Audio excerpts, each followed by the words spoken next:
Hello everyone and welcome back to a new video. In this video, I'm gonna show you guys how you can fix Fiverr seller profile not approved. So if you guys want to learn how to do it, just follow the steps that I'm gonna show you. As you can see guys, I'm right now in Fiverr and this is how the homepage looks like.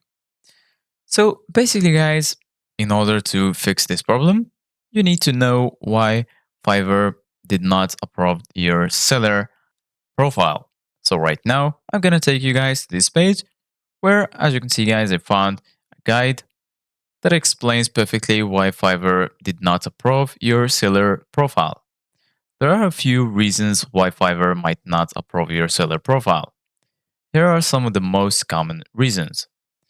Incomplete or inaccurate information. Make sure your profile is complete and that all of the information you have provided is accurate. This includes your name, contact information, profile picture, and description of your service. Low quality profile. Your profile should be professional and well written.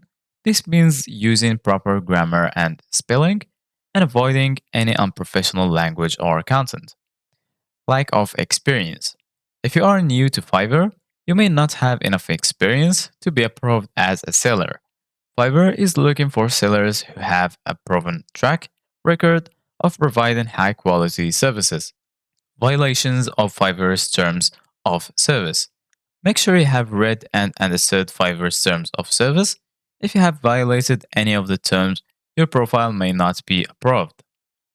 If your seller profile has not been approved, you will receive an email from Fiverr explaining the reason for the decision.